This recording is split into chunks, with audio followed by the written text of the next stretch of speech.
Kita break 3, 2, 1, go. Nah, sejauh ini, San, menurut Mm-mm. lo ya, kita kan nggak bisa menafikan kondisi pandemi saat ini. Ya, caranya itu ya menihilkan mobilitas, pertemuan tatap muka dan lain sebagainya. Solusinya online. Namun, online juga tidak 100% dapat membantu transfer ilmu lah ya dari tenaga pendidik ke teman-teman atau ke anak didik. Nah, lu punya nggak satu resep yang ini lu kan udah berkutat sampai hampir 2 tahun ini, ada nggak usulan-usulan dari lu nih yang bisa ditangkap oleh pembuat kebijakan bahwa ini seharusnya begini nih. Kita udah tahu bahwa Indonesia nggak bakal bisa menerapkan seluruhnya online, tapi juga nggak bisa seluruhnya nggak online gitu loh. Ada daerah-daerah yang full online, ada daerah-daerah yang tidak full online. Nah, jangan semua disamaratakan. Nah, menurut lo apa yang bisa lo usulkan ke eh, katakanlah petinggi-petinggi ini gitu loh? Oke. Pertama ya, Dit, menurut gue tuh bukan menurut gue sih, maksudnya kita tuh harus buka mata kalau coba deh lu datang ke pedesaan, lu atau ke perkampungan gitu ya. Gua nggak usah jauh-jauh lah, di kampung gua tuh di Lampung, Dit. Ya. Februari, Maret gua ke sana, sampai gua ke Palembang sana. Itu bahkan mereka ketika gua pakai masker gitu ya, bahkan gue diledekin. Bukan apa ya, mereka tahu nih di perkotaannya ada pandemi, tapi mereka nggak merasa bahwa di kampung mereka tuh ada pandemi. Gitu ya pertama. Jadi gue bukan hanya mengkritisi, tapi juga gue menangkap nih pola pikir orang di kampung itu merasa bahwa ya udah, kalau memang saatnya kita sakit ya wayahnya sakit. Kalau sudah saatnya meninggal ya wayahnya meninggal gitu kan ya, kalau di kampung tuh kayak gitu. Jadi anak-anak di sana tuh sekolah tetap sekolah. Dan sejauh ini gue nggak tahu ya, gue bukan bilang bahwa gue tuh nggak percaya sama pandemi, gue percaya banget, bahkan teman-teman atau saudara gue juga banyak yang kena gitu kan. Tapi kemudian ini juga sebenarnya harus di riset ulang gitu loh sama pemerintah, harus ada riset yang benar-benar jelas, menangkapnya bukan hanya melihat dari poros kotanya kita aja nih yang pandeminya banyak begitu kerasa, terus banyak banget korban berjatuhan, tapi juga ngelihat dong di perkampungan-perkampungan betapa mereka itu tetap dengan pola pikir seadanya orang desa gitu ya, seadanya orang kampung, tetap percaya diri, sekolah-sekolah aja, Ya. terus belajar-belajar aja gitu ya, nggak pakai masker, terus kemudian nggak vaksin gitu kan, tapi mereka tetap sekolah gitu. Nah, maksud gue cobalah di pemerintah itu melakukan riset, mungkin opini publik yang benar-benar mendasar gitu, tapi real opini gitu ya, real menangkap opininya benar-benar nyata gitu, turun ke kampung-kampung gitu ya, tanyain kenapa sih kok bisa kalau di kampung itu mereka tetap tatap muka, mereka tetap sekolah seolah-olah tidak ada apa-apa. Jangan kan di Lampung yang pelosok sana jauh dari Jakarta, di Cilegon aja banyak juga deh yang sekolah tetap tatap muka, biasa aja mereka, karena mereka yang gue tangkep orang yang bukan merasa sih, orang yang dari kecil budaya agamaisnya tinggi, justru mereka tuh seolah-olah ya percaya bahwa adanya COVID, tapi tetap juga nggak menghalangi mereka untuk tetap belajar tatap muka. Yang gue lihat ini, tapi bukan riset yang benar-benar udah pasti ya.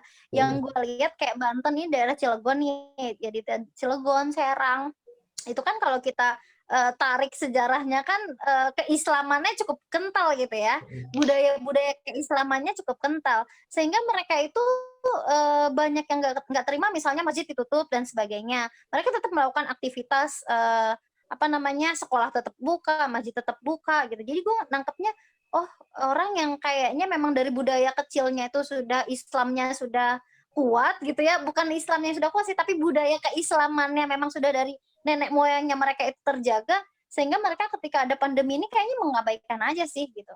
Nah, maksud gue tuh pemerintah harus ngeriset itu tuh, ngeriset benar-benar dari perkampungan.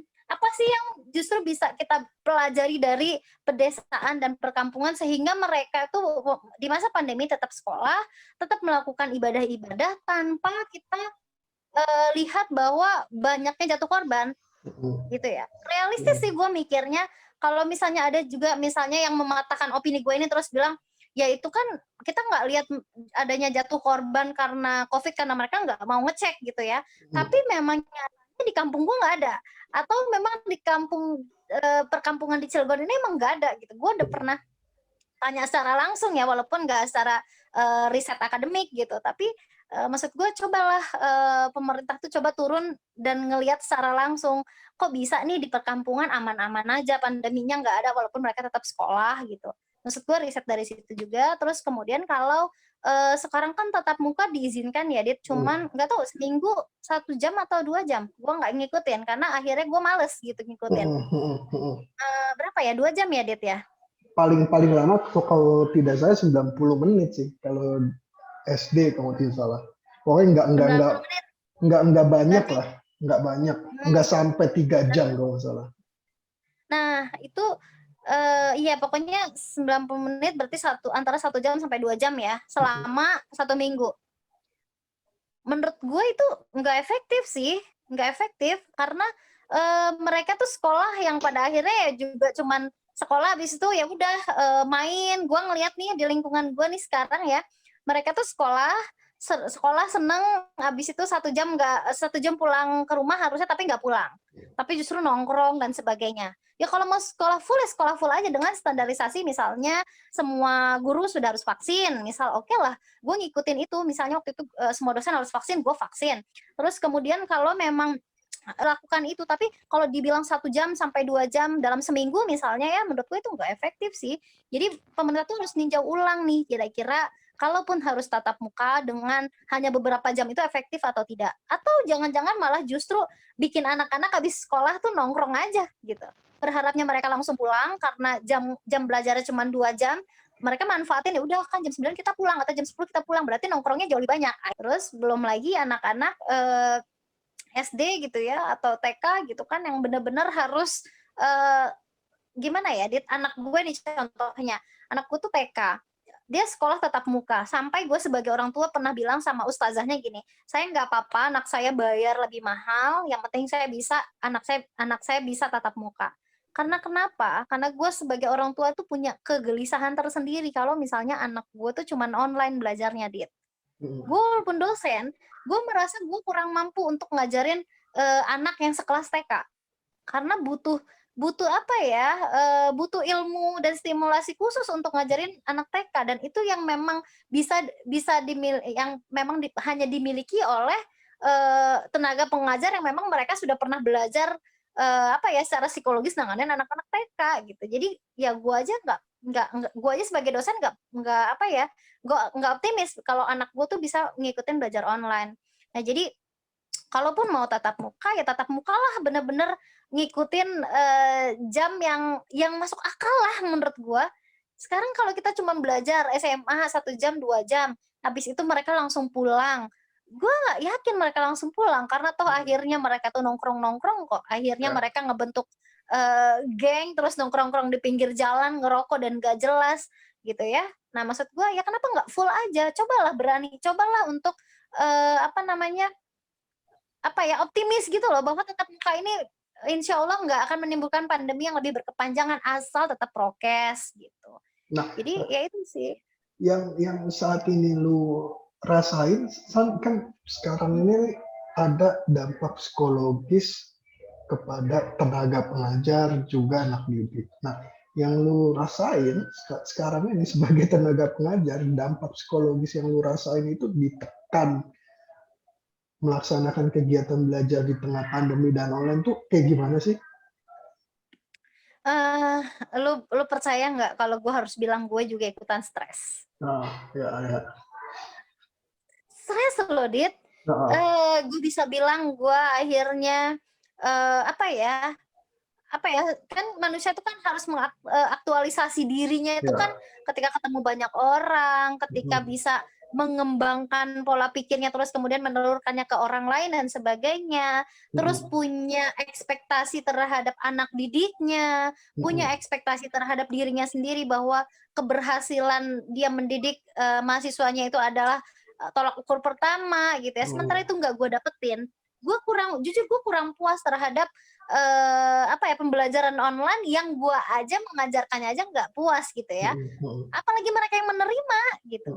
Di sini bukan bicara soal berarti lo nggak sanggup dong memberikan materi di saat online. Bukan cuma soal itu, seperti yang tadi gue bilang bahwa tujuan gue mengajar anak didik gue bukan cuma sekedar sharing knowledge, tapi gue mau sharing